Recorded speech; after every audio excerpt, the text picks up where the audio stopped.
علیکم ورحمۃ اللہ وبرکاتہ۔ الحمدللہ رب العالمین، والصلاۃ والسلام علی رسول النبی الامین وعلی آلہ واصحابہ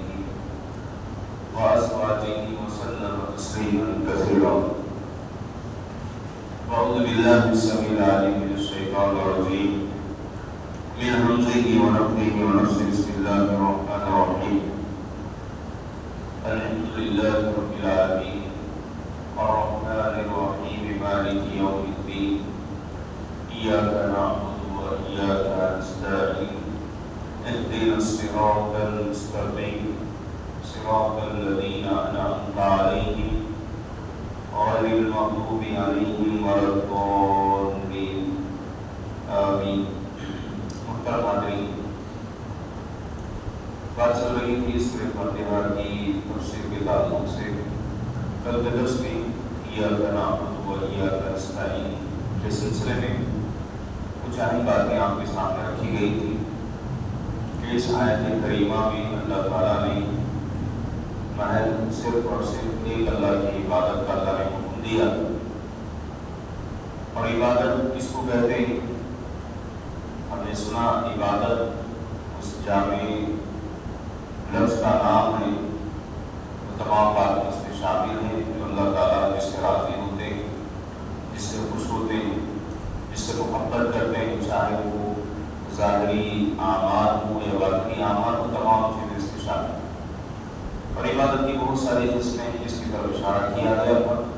اللہ سے ڈرنا، اللہ کا خوف کھانا، اللہ سے امید کرنا، مصیبت میں اللہ کو پکارنا، صرف اللہ سے مدد مانگنا، اللہ کے لیے ذبح کرنا، تمام جو ہے عبادتوں کی قسمیں ہیں جس میں ایک اللہ کے لیے عبادت کرنا یہ ضروری ہے۔ اور عبادت کے ارکان کیا ہیں؟ محبت، خوف اور امید، یہ جو ہے محبت کے ارکان، یہ پایا جانا ضروری، اللہ کی عظمت کو پہچاننا ضروری۔ جب تک اللہ سے محبت نہیں ہوگی، بندہ اللہ کی محبت جب تک اس کے اندر نہ ہوگی وہ عبادت نہیں کرے گا۔ اسی طرح اللہ کی عظمت کو جب تک نہیں پہچانے، آج دیکھیے جو لوگ نماز نہیں پڑھتے، جس کو میں نے مثال دی تھی، ان کو اللہ سے سچی محبت نہیں۔ جو مومن ہوتے ہیں، اللہ نے کہا والذین آمنوا اشد حبا للہ، جو لوگ ایمان لاتے ہیں وہ لوگ اللہ سے بڑی محبت کرتے ہیں، صرف دعوی عملی طور سے پریکٹیکل اپنی لائف میں وہ اللہ سے سچی محبت کریں گے، محبت کی جو تقاضے ہیں اس پر عمل کرتے ہیں، اللہ کے صحیح معنوں میں عبادت کرتے ہیں، بندگی کرتے ہیں۔ یہ چند باتیں کرتے دس میں تفصیل سے ہم نے سنی تھی۔ آگے اللہ تعالیٰ نے یہ دعائی یہاں پہ دیکھے، دعائیہ کلمات بندہ، جیسے وہ حدیث ہم نے شروع میں سنی تھی، اللہ تعالیٰ نے فرمایا قسمت الصلاۃ بینی و بین عبدی الی نصفین، کہ میں نے صلاۃ کو یعنی سورۃ فاتحہ کو دو حصوں میں تقسیم کیا۔ ایک حصہ شروع کا جو ہم نے اب تک سنا،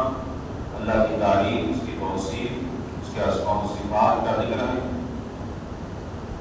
اور اس کے بعد دوسرا حصہ جو ہے دعا پر مشتمل، دعا پر جو ہے مشتمل ہے، جس میں بہترین دعا اللہ رب العالمین سے مانگی گئی، جس کی آج سب کو ضرورت، شدید ضرورت، پوری انسانیت جس کی محتاج۔ اہدنا الصراط المستقیم، اے اللہ ہمیں سیدھا راستہ دکھا، سیدھے راستے کی طرف ہماری رہنمائی فرما۔ دیکھیے بہترین دعا، اگر یہ ہدایت مل جائے، آج کتنے انسان ہیں جو ہدایت سے محروم۔ صراط مستقیم کیا ہے؟ وہ سیدھا راستہ جس پر چل کر اللہ والے جو ہے ہر دور میں کامیاب رہے۔ آج اس کی وضاحت آئے گی سورۃ نساء میں۔ اللہ نے وہ راستہ کیا ہے، کون لوگ اس پہ راستے پہ چل کر انعام یافتہ تھے، جنہوں نے اللہ تعالیٰ نے جن پر انعام کیا خصوصی، کہ جنہوں نے اس راستے کو اختیار کر کے جنت کو پا لیا، دنیا میں کامیاب ہو گئے۔ اس کی وضاحت اللہ نے قرآن میں کی۔ یہاں اللہ تعالیٰ نے اہدنا الصراط المستقیم کہہ کر اللہ تعالیٰ نے ایک اہم دعا ہمیں سکھلائی، اور اس سورۃ فاتحہ کو دیکھیے اللہ کا ایک بڑا فضل ہے، اس کا کرم ہے۔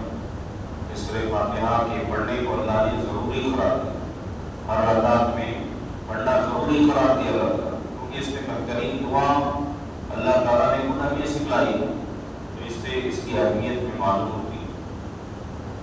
صراط مستقیم اس دنیا میں آنے کے بعد اس راستے کو سمجھنا، اس راستے کو پانا جو راستہ جنت میں جانے والا ہے، کیونکہ اللہ تعالیٰ نے دنیا کو آزمانے کے لیے اللہ نے بنائی۔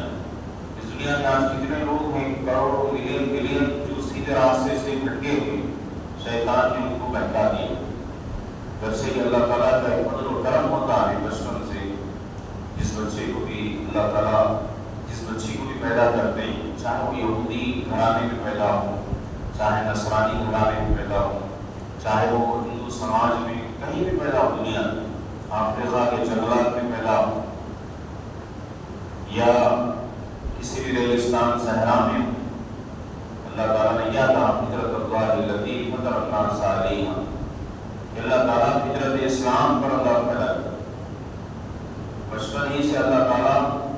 بچے کی جو ہے صحیح رہنمائی کرتے ہیں، ہر بندے کی، کیونکہ گمراہ کرنے والے بھی اللہ کی مخلوق، جو گمراہ ہوتے ہیں بعد میں وہ بھی اللہ کی مخلوق، تو اللہ ہی کے۔ اور حدیث میں اللہ کے نبی صلی اللہ علیہ وسلم نے جو آئی بات بتائی اس تعلق سے، کل مولود یولد علی الفطرہ، کہ ہر بچہ، ہر پیدا ہونے والا بچہ بچی فطرت اسلام پر پیدا ہوتے ہیں۔ پھر اس کے ماں باپ، اس کے سرپرست، اس کے نگران جس دین پر ہوتے ہیں اس دین پر بچے کی تربیت ہوتی ہے۔ اور دوسری حدیث میں اللہ کے نبی صلی اللہ علیہ وسلم نے یہ بھی فرمایا، جس میں حدیث قدسی ہے، اللہ تعالیٰ نے کہا، میں نے اپنے بندوں کو فطرت اسلام پر پیدا کیا، سیدھے راستے پر پیدا کیا، رہنمائی بھی کر دی اللہ تعالیٰ نے، لیکن اللہ نے کہا فاجتالتہم الشیاطین، شیاطین نے ان کو گمراہ کر دیا، سیدھے راستے سے بھٹکا دیا۔ تو گمراہ کرنے والے بھی اللہ کی مخلوق ہیں، اللہ نے وہ بھی بتا دیا۔ تو یہ راستہ کیا ہے جس پر چل کر میں اور آپ کامیاب ہو سکتے ہیں؟ صراط المستقیم، اللہ نے کہا صراط مستقیم، کیونکہ راستہ جب مل جائے، جب انسان دیکھے مسافر جو اپنے منزل تک پہنچنا چاہتا ہے، اگر وہ اپنے راستے پہ چلتا ہے، جو راستہ جس پہ چل کر اس کو آسانی سے پہنچ سکتا ہے، تبھی جو ہے کامیاب ہوگا، اپنے منزل مقصود تک پہنچ سکتا ہے۔ اب دنیا میں آنے کے بعد اللہ تعالیٰ نے جنت کو جانے کے سلسلے میں اللہ نے آزمانے کے لیے ہمیں دنیا میں بھیجا، کچھ کام ہمیں کرنے کا اللہ نے حکم دیا، اللہ کی عبادت کرنا، اللہ کی فرما برداری، پیارے نبی صلی اللہ علیہ وسلم پر ایمان لانا، آپ کی تصدیق کرنا، اللہ کے نبی صلی اللہ علیہ وسلم کے طریقے کے مطابق عمل کرنا، تمام باتیں جو فرائض واجبات اللہ نے مقرر کیے، یہ سیدھا راستہ جب انسان کو مل جائے گا، تبھی جو ہے اس پہ چل کر انسان جنت تک پہنچ سکتا، اپنی حاصل منزل، حقیقی ٹھکانہ جو کہ جنت ہے، دنیا نہیں۔ یہ غفلت میں، یہ غفلت والی بات ہے کہ انسان دنیا کو اپنا مقصد بنا لے، دنیا کو اپنا حقیقی ٹھکانہ بنا لے، یہ بیوقوفی کی بات، عقل مند نہیں۔ دنیا میں آزمانے کے لیے اللہ نے بھیجا ہے، کچھ وقت گزارنے کے لیے، تاکہ یہاں رہ کر ہمیں اس آخرت کی جو ہے تیاری کرنا، اس راستے کو پا کر اس راستے پہ چلنا ہے۔ اور اس راستے کی وضاحت ہے کہ اللہ کے نبی صلی اللہ علیہ وسلم نے بھی اپنے احادیث میں کئی موقع پر اللہ کے نبی صلی اللہ علیہ وسلم نے اس راستے کی وضاحت فرمائی۔ بے پردہ عبداللہ بن مسعود رضی اللہ تعالیٰ عنہ کی جو روایت ہے اس سلسلے میں کہتے ہیں، خط رسول اللہ صلی اللہ علیہ وسلم خطا مستقیما، کہ اللہ کے نبی نے ایک مرتبہ سیدھا ایک لکیر آپ نے کھینچی، سمجھانے کے لیے صراط مستقیم کیا ہے، ہدایت والا راستہ کیا ہے، بتانے کے لیے اللہ کے نبی نے ایک مرتبہ ایک لمبی سیدھی لکیر کھینچی اور کہا وَأَنَّ هَذَا صِرَاطِ مُسْتَقِيمًا۔ سورہ انعام کی آیت کریمہ اللہ کے نبی صلی اللہ علیہ وسلم نے تلاوت کی، جس میں اللہ نے کہا یہ میرا سیدھا راستہ، فَاتَّبِعُوهُ، اللہ نے کہا اسی کی پیروی کرو، وَلَا تَتَّبِعُوا السُّبُلَ، اس راستے کو چھوڑ کر دوسرے راستوں کی پیروی نہ کرو، فَتَفَرَّقَ بِكُمْ عَنْ سَبِيلِهِ، اگر دیگر راستوں کی پیروی کرو گے تو تم اللہ کے راستے سے ہٹ جاؤ، جدا ہو جاؤ۔ اس کی وصیت اللہ تعالیٰ نے کی تاکہ تم اللہ سے صحیح معنوں میں ڈرو۔ اسی بات کی وضاحت جو ہے اس حدیث میں عبداللہ بن مسعود رضی اللہ تعالیٰ عنہ سے جو مروی ہے، کہتے ہیں اللہ کے نبی صلی اللہ علیہ وسلم نے اس سیدھے راستے کے دائیں بائیں جانب کئی لکیریں کھینچی اور کہا ہذہ سبل الشیطان، کہا یہ شیطان کے راستے، ہر راستے پر شیطان بیٹھے ہوئے، صراط مستقیم پر بھی شیطان کو پسند نہیں کہ کوئی بھی بندہ ابن آدم علیہ السلام کی اولاد میں سے کوئی بھی جنت میں جائے، کوئی بھی جو ہے جنت میں جائے، یہ شیطان کو پسند نہیں۔ وہ دشمنی پر تلا ہوا اور اس نے یہ چیلنج کیا اللہ تعالیٰ سے کہ میں اس صراط مستقیم سے جو ہے ان کو بہکاؤں گا، دائیں سے، بائیں سے، آگے سے، پیچھے سے، ہر طرف سے جو ہے ان کو گمراہ کروں گا۔ بولا تجد اکثرهم شاکرین، اور اللہ سے چیلنج کیا کہ اللہ کو اکثر لوگوں کو شکر گزار نہیں پائے گا۔ حالانکہ دیکھیے اس میں کوئی فائدہ نہیں، شیطان کا کوئی فائدہ نہیں، 0%۔ عقل مند کون ہوتا ہے؟ ایسا کام کرتا ہے عقل مند جس میں اس کا کچھ نہ کچھ فائدہ، کچھ دنیا کا فائدہ، کچھ آخرت کا فائدہ۔ یہاں شیطان کا کوئی فائدہ نہیں، گمراہ کر کے اس کو کوئی فائدہ، خود گمراہ ہوا، اپنا پورا نقصان کر لیا، اس کو 100% نقصان۔ اب کسی کو گمراہ کرتا ہے تو اور بڑا نقصان کر رہا ہے، اپنا جو ہے اور بڑا نقصان۔ وہ جتنے لوگوں کو گمراہ کرے گا ان کا وبال بھی اسی کو رکے گا۔ جو ہم میں سے گمراہ ہوں گے تینوں انسان میں سے، اس کو بھی سزا ملے گی برابر، اور شیطان کے سزا میں اضافہ ہوتا جائے گا۔ جیسے قابل کے بارے میں اللہ کے نبی صلی اللہ علیہ وسلم نے کہا، قابل نے اپنے بھائی حابل کو قتل کیا، پہلی مرتبہ قتل ہوا، اللہ کے نبی صلی اللہ علیہ وسلم نے کہا قیامت تک جتنے قتل کے کیس ہوں گے سب کا وبال ان قتل کرنے والوں کو بھی ہوگا، اس کی سزا ملے گی، اور قابل کے حصے میں ہر ایک کی سزا آئے گی۔ اور دیکھیے کتنے نام قتل ہوتے ہیں۔ تو یہی بات ابلیس کے بارے میں کہ جتنے لوگ گمراہ ہوں گے ان کا تمام کا وبال ابلیس پر ہوگا، ان کو بھی سزا ملے گی جو لوگ گمراہ ہو رہے ہیں۔ اور اس کے برعکس دیکھیے اللہ کے نبی صلی اللہ علیہ وسلم نے یہ فرمایا، اگر کوئی ہدایت پا کر، ہدایت میں رہ کر، صراط مستقیم پر قائم رہ کر دوسروں کی رہنمائی کرتا، اس راستے کی طرف رہنمائی کرتا ہے، اس راستے کو خود اس پہ چلتا ہے، دوسروں کو بتاتا ہے راستہ کون سا ہے جس پہ چل کر ہم کامیاب ہو سکتے ہیں، انعام یافتہ لوگوں میں شامل ہو سکتے ہیں، جنت کو پا سکتے ہیں، اللہ کا تقرب حاصل کر سکتے ہیں، تو دیکھیے وہ خوش نصیب انسان ہمارے نبی محمد صلی اللہ علیہ وسلم اور آپ سے پہلے تمام انبیاء اکرام جنہوں نے اس راستے میں چل کر ہدایت پائی اور جنت کو پا لی، کامیابی حاصل کری اور دوسروں کی رہنمائی بھی کی۔ اور ہمارے نبی صلی اللہ علیہ وسلم جب آپ نے دعوت کا کام کیا، اکیلے تنہے تنہا تھے اللہ کے نبی صاحب، آپ نے اسی صراط مستقیم پر لوگوں کو اسی طرف دعوت دی، اس کے لیے بہت ساری قربانیاں دی اور اپنا سب کچھ قربان کر کے پیارے نبی صلی اللہ علیہ وسلم بڑی محنت کوشش کر کے جو ہے اللہ کے نبی صلی اللہ علیہ وسلم نے لوگوں کو راستہ بتایا، اس پر آپ نے چل کر بھی بتایا۔ اور یہ راستہ کوئی آسان راستہ نہیں، یہ راستہ جو ہے کوئی آسان راستہ نہیں کہ جس پہ آسانی سے چلے، کچھ لوگ وہ ہیں جو اس راستے میں چلے اور ثابت قدمی کا مظاہرہ کیا اور الحمدللہ کامیاب ہو گئے،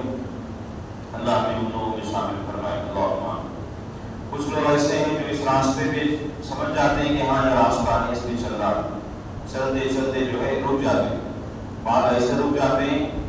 کہ بالکل گمراہ ہو جاتے ہیں، راستے میں آنے کے باوجود راستے سے ہٹ جاتے ہیں، بالکل انحراف کے شکار ہو جاتے ہیں۔ اس کے بہت سارے اسباب ہیں، انشاءاللہ پھر کبھی موقع ملا اس کی تفصیل وضاحت کروں گا کہ راستے سے کیسے لوگ ہٹ جاتے ہیں، اس کے کیا اسباب۔ اور کچھ لوگ چلتے چلتے راستے میں تھک جاتے ہیں، تھک کے بیٹھ جاتے ہیں، چلنا نہیں چاہتے۔ ایسے لوگوں کی بہت ساری قسمیں آج بھی دیکھیے، جو مسلمان جن کو اللہ نے ہدایت دی، بچپن سے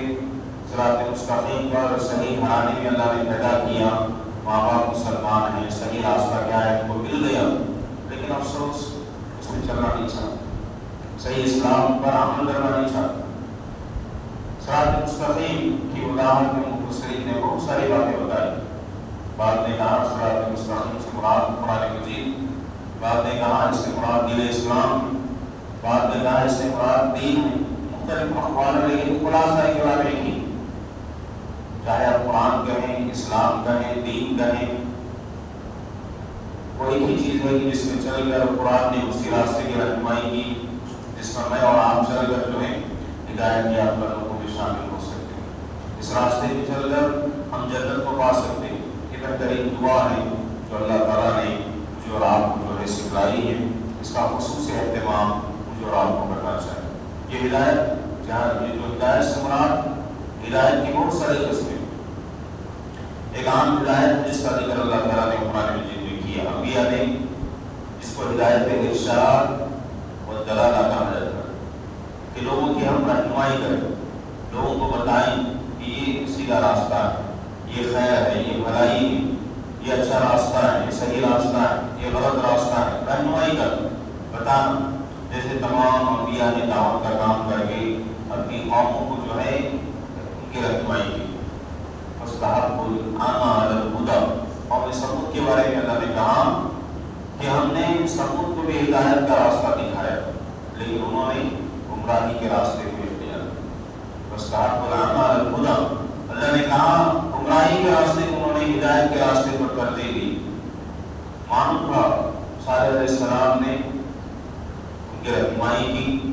صحیح رہنمائی بتایا، معجزے بھی اللہ نے عطا کی۔ ہر نبی اشارہ سب کی طرف، ہر نبی نے بہترین رہنمائی۔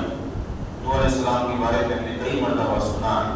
950 سال کوئی معمولی بات نہیں، 950 سال انہوں نے بڑی محنت کی